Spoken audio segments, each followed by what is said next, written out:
Навършването на 18 години позволява на българите да изкарат шофьорска книжка. Наред с този факт, ние избираме и първия автомобил, който да си закупим.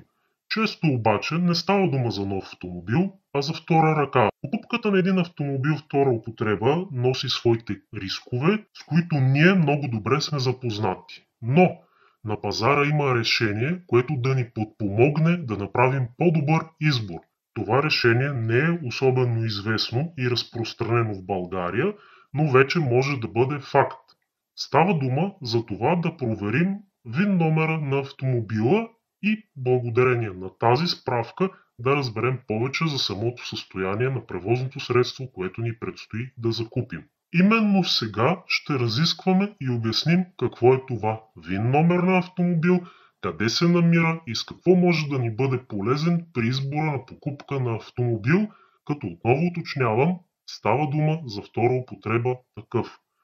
Останете до края на това видео, за да научите и за изненадата, която сме подготвили на 8 човека от нашите видео и аудиослушатели.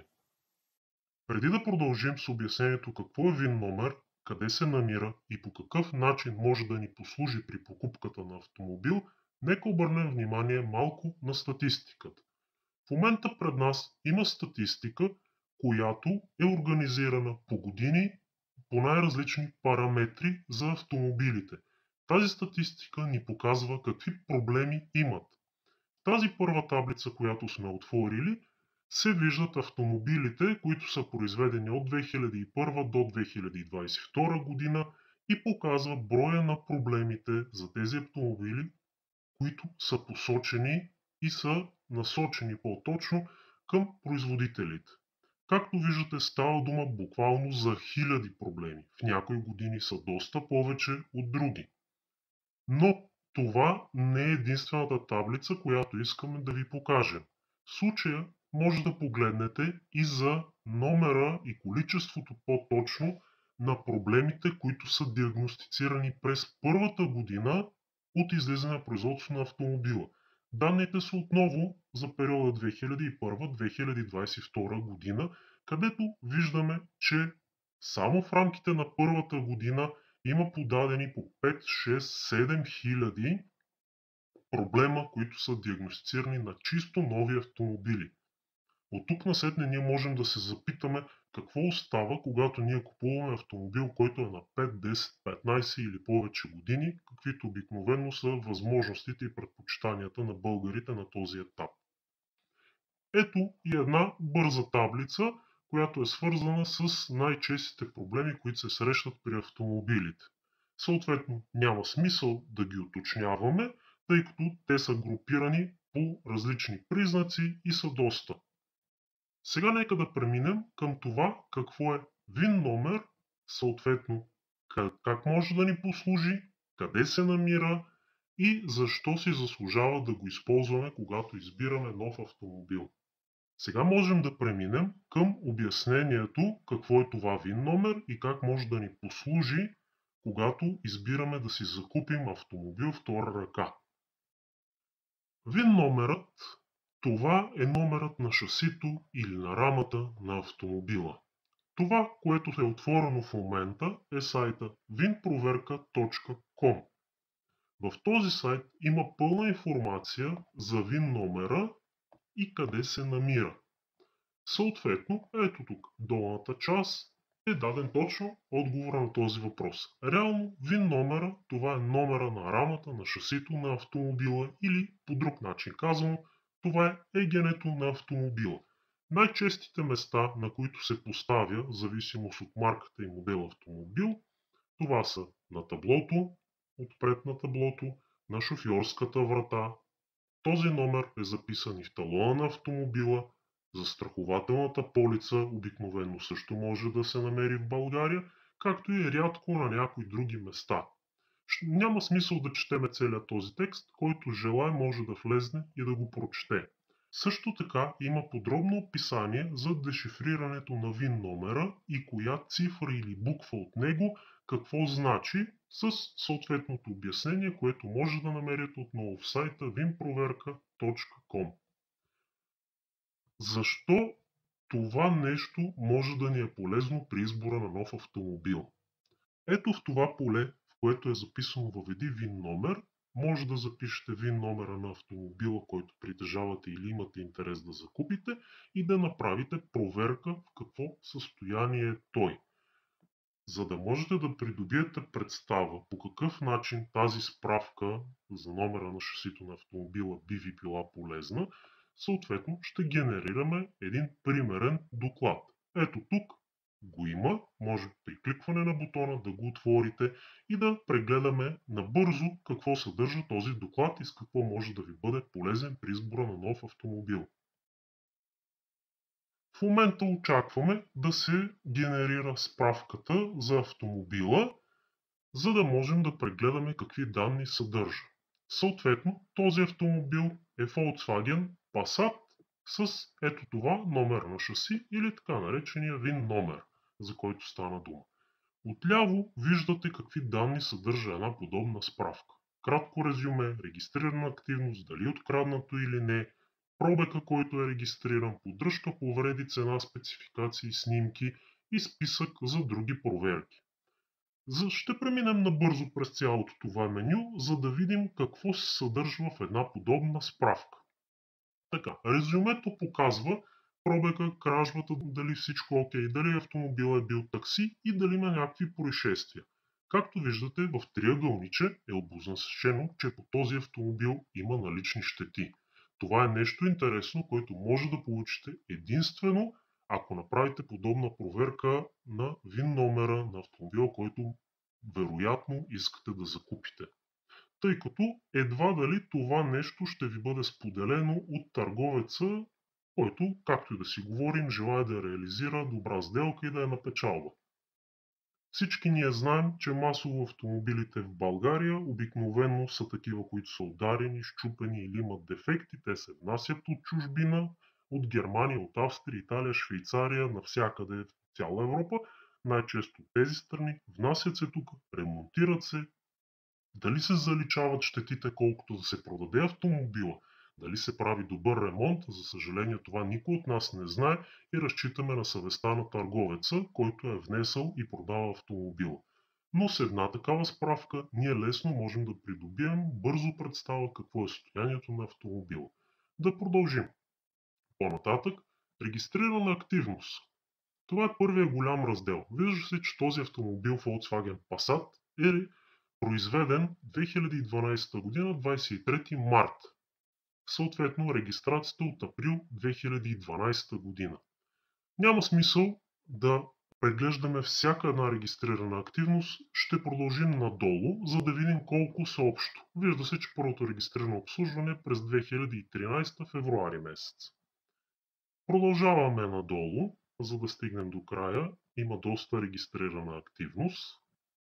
Основно за регистрирано обслужване и стигаме до момента, в който последната регистрирана активност е всъщност 41 поред, отново в Германия, от март 2020 година, когато е обявен за продажба.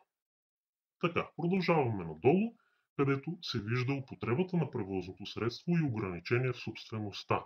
Към момента няма намерени записи за това автомобила да е учебен, полицейски, използва обществен транспорт и така нататък. Тези данни можете сами да ги видите при отваряне на същата справка от сайта vinproverka.com. Дали е откраднато МПС-то? Данните, които са от посочените държави, показват, че автомобилът не е бил обявен за кражба и не е откраднат. Така, какъв е пробег?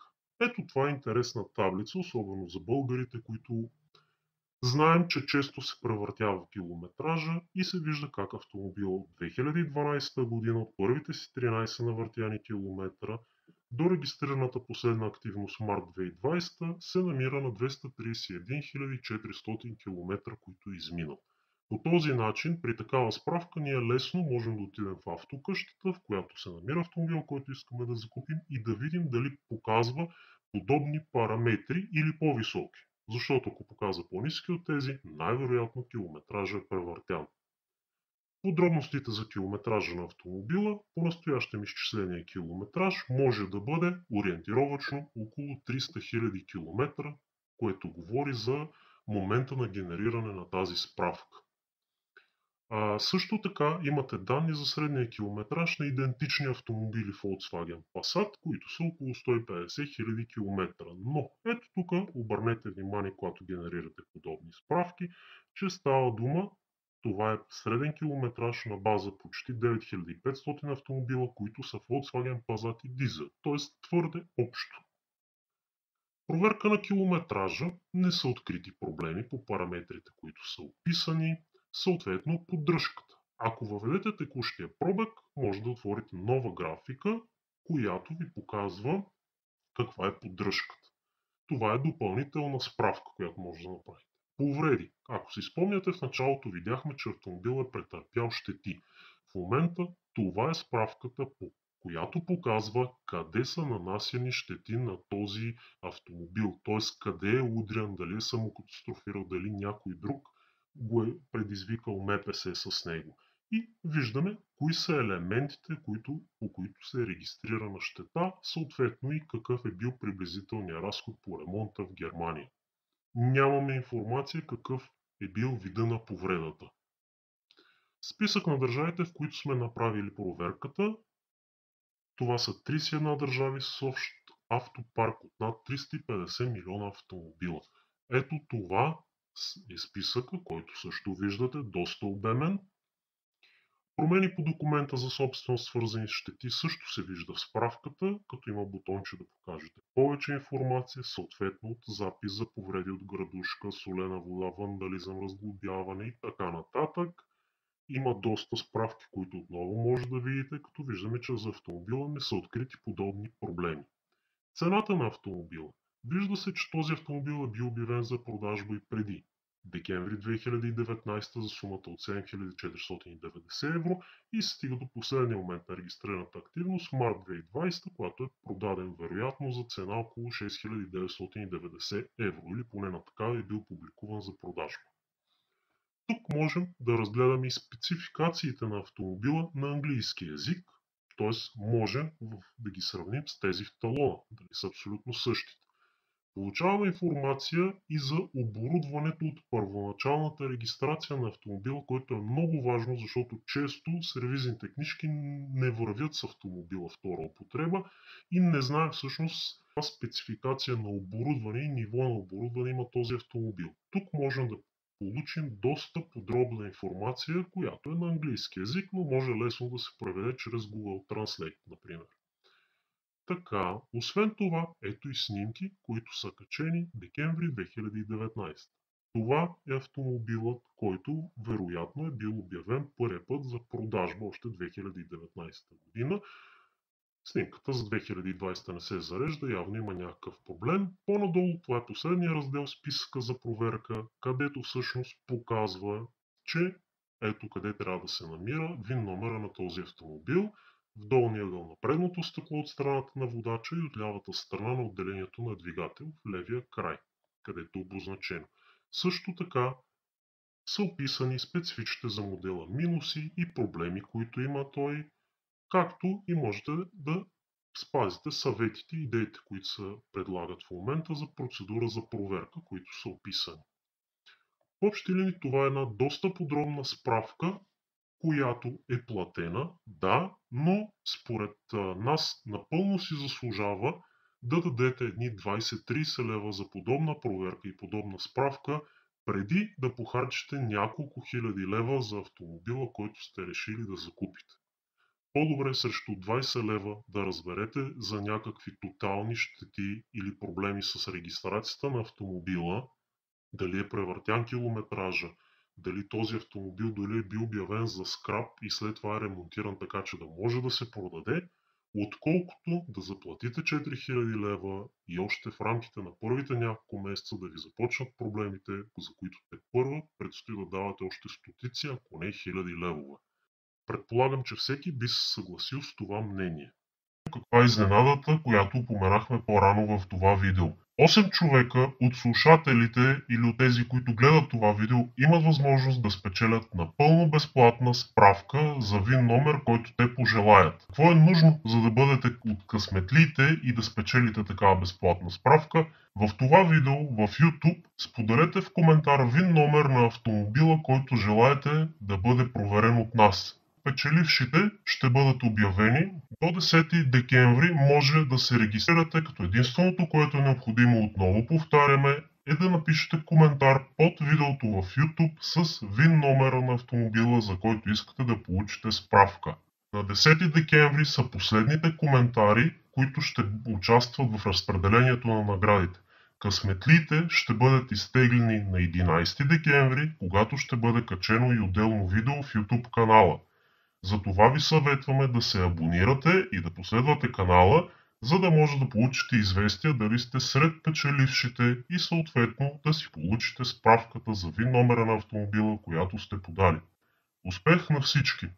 На 11 декември ще бъдат изтеглени късметлиите, които ще бъдат обявени и качени в отделно видео в този канал на 12 или 13 декември. Моля, имайте предвид следното важно уточнение, когато става дума за тази проверка на ВИН номер.